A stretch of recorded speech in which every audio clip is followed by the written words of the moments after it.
السلام علیکم ورحمۃ اللہ وبرکاتہ۔ پچھلی کلاس میں ہم نے لا کے ساتھ مضارع منفی بنانا سیکھا تھا۔ آج ہم سیکھیں گے کہ جب فعل مضارع کے شروع میں لم یا لن آ جائے تو وہ صیغے کو اور اس کے ترجمے کو کیسے بدل دیتا ہے۔ لم کا قاعدہ: لم آنے سے مضارع کا ترجمہ ماضی منفی پاسٹ نیگیٹو میں بدل جاتا ہے۔ مثلاً لم یفعل، اس نے نہیں کیا، اور یہ صیغے کے آخر کو جزم یعنی کہ ساکن کر دیتا ہے۔ لن کا قاعدہ: لن مستقبل میں پکی نفی کے لیے آتا ہے۔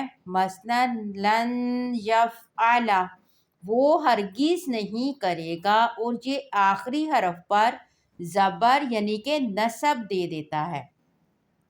مثلاً لم یلد ولم یولد، لن تنالوا البر۔ آخر میں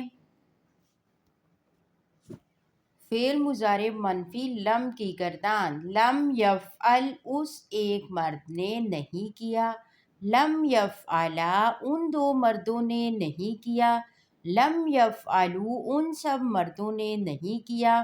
لم تفعل، اس ایک عورت نے نہیں کیا۔ لم تفعلا، ان دو عورتوں نے نہیں کیا۔ لم یفعلنا، ان سب عورتوں نے نہیں کیا۔ لم تفعل، تو ایک مرد نے نہیں کیا۔ لم تفعلا، تم دو مردوں نے نہیں کیا۔ لم تفعلوا، تم سب مردوں نے نہیں کیا۔ لم تفعلوا، تو ایک عورت نے نہیں کیا۔ لم تفعلی، تم دو عورتوں نے نہیں کیا۔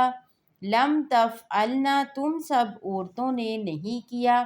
لم افعل، میں نے نہیں کیا۔ لم نفعل، ہم نے نہیں کیا۔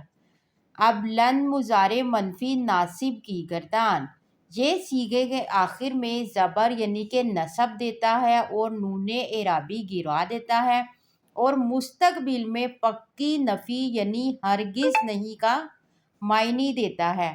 لن یفعل، وہ ایک مرد ہرگز نہیں کرے گا۔ لن یفعل، ہرگز نہیں کریں گے۔ لن یفعلوا، وہ سب مرد ہرگز نہیں کریں گے۔ لن تفعل، وہ ایک عورت ہرگز نہیں کرے گی۔ لن تفعلا، وہ دو عورتیں ہرگز نہیں کریں گی۔ لن یفعلنا، وہ سب عورتیں ہرگز نہیں کریں گی۔ لن تفعلا، تو ایک مرد ہرگز نہیں کرے گا۔ لن تفعلا، تم دو مرد ہرگز نہیں کرو گے۔ لن تفعلوا، تم سب مرد ہرگز نہیں کرو گے۔ لن تفعلی، تو ایک عورت ہرگز نہیں کرے گی۔ لن تفعلا، تم دو عورتیں ہرگز نہیں کرو گی۔ لن تفعلنا، تم سب عورتیں ہرگز نہیں کرو گی۔ لن افعل، میں ہرگز نہیں کروں گا۔ لن نفعل، ہم ہرگز نہیں کریں گے۔ جمع مؤنث غائب اور حاضر کے صیغوں یفعلنا اور نفعلنا کا نون اپنی جگہ قائم رہتا ہے، وہ نہیں گرتا کیونکہ وہ مبنی ہوتے ہیں۔ اگر آپ کو ویڈیو اچھی لگی ہو تو ثواب کی نیت سے شیئر کریں۔